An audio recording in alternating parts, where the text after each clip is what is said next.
It's 15 on to 9. Thank you so much for staying with us. It's morning at NTV now. We are celebrating 10 years of quality broadcasting. We've been asking you if you have any testimonies. Please drop us those testimonies on our Facebook page, Morning at NTV or NTV Uganda, on our WhatsApp number 0700 563 400, and we could share them with the rest of you. If you want us to improve something big is coming on Monday. We shall be letting you know in the subsequent few days, but you've been seeing promos everywhere.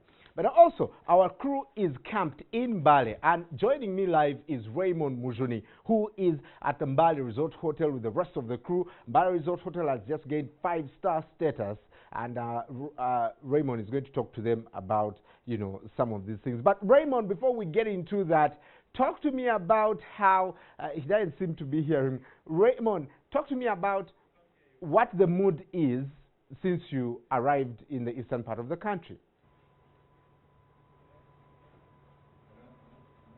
Thank you so much, Brian. Of course, we are 222 kilometers away from where you are right now, and not anywhere but in the presidential suite of the 14-year-old, only 5-star hotel outside Kampala, Mbale Resort.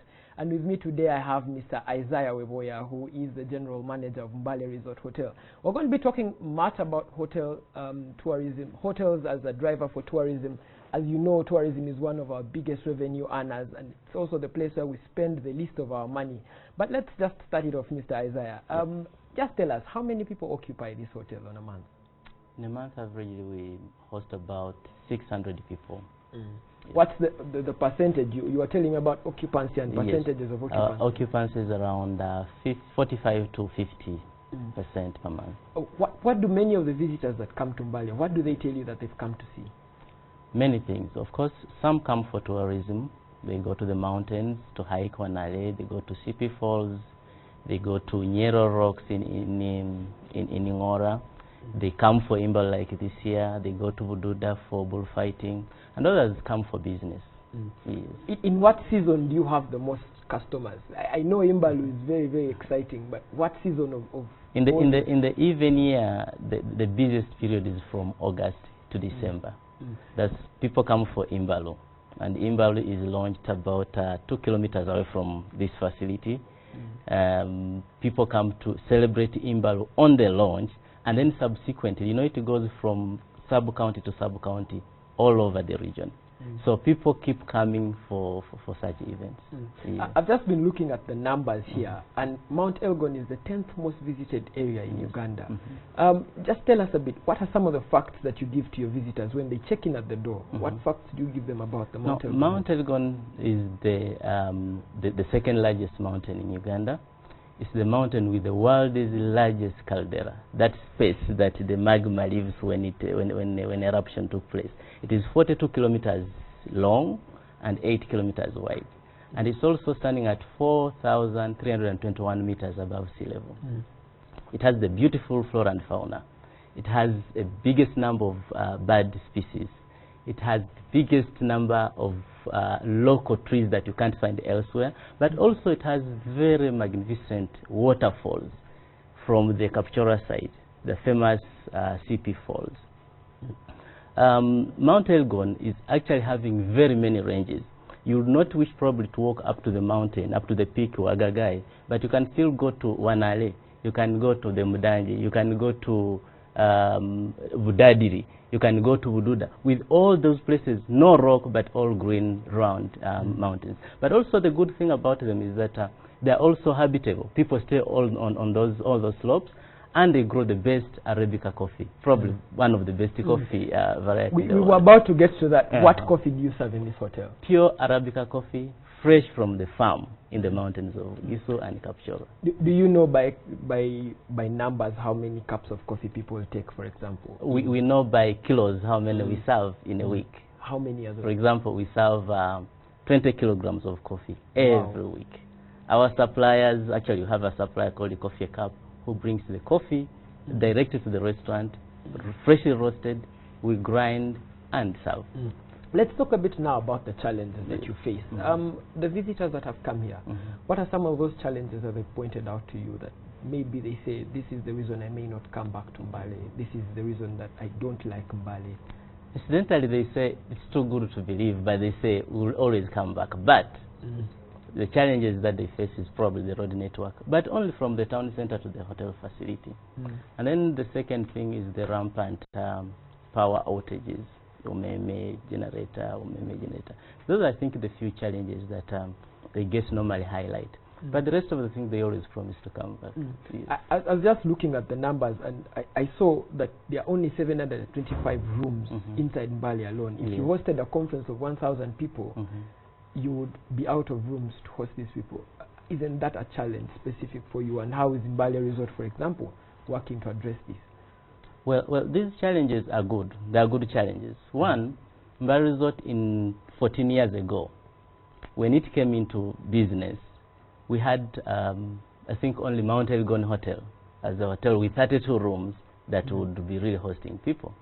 When Mbale Resort came in business, we have now quite a number of hotels. For those 700 have just come up because of Mbale Resort's existence. When Resort came in with only 19 rooms, we were 100% from 2002 to 2009. And in 2010, this one added on. But now, between 2002 and 2009, there are very many other hotels that came up. And of course, the demand is now determining, attracting the investors to actually build more hotels. As we talk now, we are at 700, but probably in the next 1 year, there are more hotels that are coming that will probably push up to 1,000 or 1,200. So as Mbale Resort is showing the region and the investors, giving confidence to the investors that this business is good, and many people are coming up with facilities. If you were asked to hold, say, the Mbale district office for a month or a year, what are some of those challenges that you would address immediately that would bring in more visitors to Mbale Resort and to Mbale as a whole region? One thing is the marketing. Mbale Resort and the private sector in Mbale is actually doing its best to market the region. Mbale Resort markets. You know, when you are mentioning Mbale Resort, you're mentioning Mbale. And that means that the private sector is actually the one marketing the district, which is supposed to be vice versa, because we pay taxes. The district should be doing the marketing of the district, of the private sector, because it's the source of their revenues. So if I was to hold the Mbale district, one, of course, maintain the cleanliness of the city, make the roads, good lighting, and market the available resources.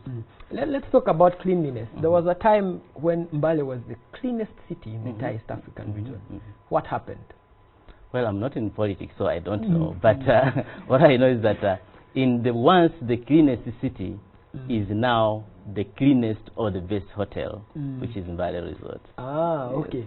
But okay, as Mbale Resort, do you perhaps have campaigns now to say, let's clean up Mbale town? When you do CSR, what kind of CSR? We join the corporate community in Mbale to, of course, to clean the city. We paint the roads. We clean the town, and that is, of course, regular. But it's not something that I have to wake up in the morning every day, say, go to the city, I'm going to clean, because we pay taxes to the municipality, and the municipality's work, it's the municipality's work to make sure the town is clean. So mine is to demand them. You see, your town is dirty. You're coming to demand for revenues, but really, the road you're using to come to demand for revenues is really impassable. Where did you pass? Did you fly? So those are questions I normally ask them. So it's our campaign to make sure we tell them, no, this is what we demand as the private sector.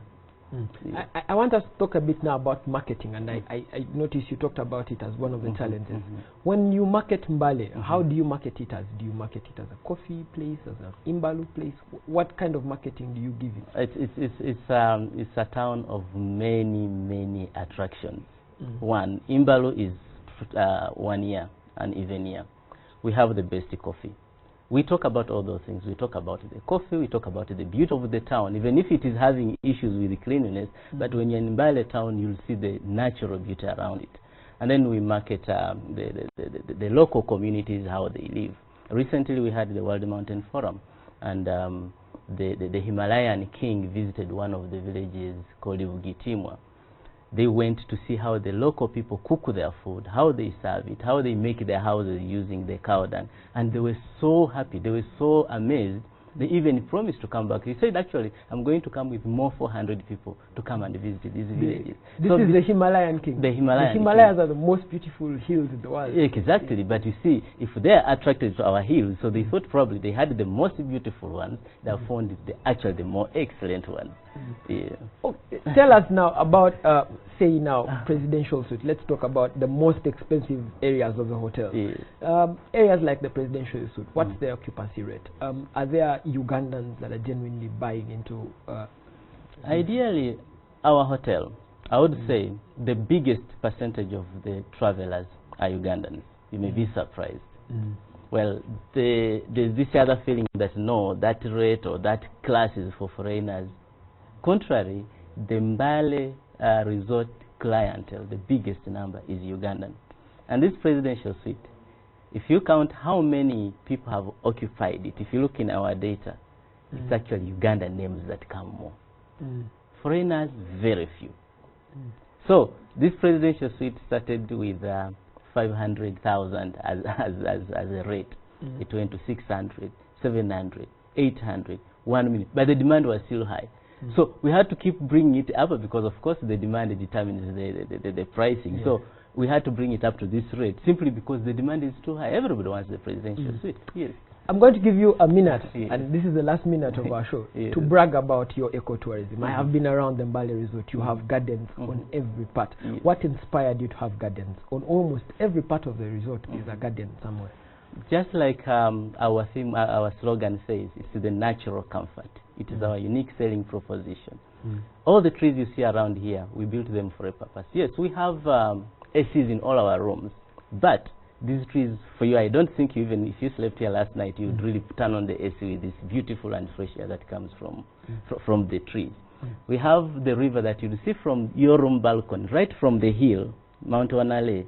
It will snake down the villages and go through the Mbale Resort property. When you're sleeping in here, you'll hear a sound of, that beautiful sound of flowing water. Yes, somebody would think it is raining, it's drizzling, but it's just that beautiful sound of water. And in the morning, you're woken up by the soothing sound of birds, all, hosted on these trees. I mean, you don't even feel like waking up. So that's the beauty about Mbale. It's the unique one that you can never find elsewhere in this country. I want you to look our viewers in the eye and assure them that everything in this basket is from Mbale town. Yes, this is from our farmers. In fact, the coming in of Mbale Resort Hotel has actually added value to our farming community. Tomatoes, passion fruits, even apples now are grown in the mountains, grapes. These are cherries. These ones are just by the banks of our river here. These are cherries that many people have never tasted. In our local language, they are called zinkameri or zinduli. Now, this is the unique one. People have never tasted. Many people will not know. These are cherries that are just grown around our farms. Just down here, I just can walk down here. You walk over there, pick, and we won't charge you. All right, okay, thank you so much, our viewers who are joining us from Kampala, from all over Uganda. We have been in Mbale town, just 222 kilometers, again, to remind you, from Kampala town. Mbale Resort is the only 5-star hotel outside Uganda, and they are saying, please come and visit. They are boosting tourism in Uganda. They are raising tourism revenue that flows back into the country. And they are also asking the administration and officials of government to do just a little things, pave the roads, clean the city, and people will come and visit. I've been Raymond Mujuni from Mbale, and from the entire NTV crew, we are still in Mbale the whole week. We are here with you. We have a district edition that will run at 2 p.m. on Saturday. Thank you for joining us. All right, there you have it, Raymond Mujuni with the whole crew in Mbale. Raymond, thank you so much. Mbale Resort has gained, 5-star status, and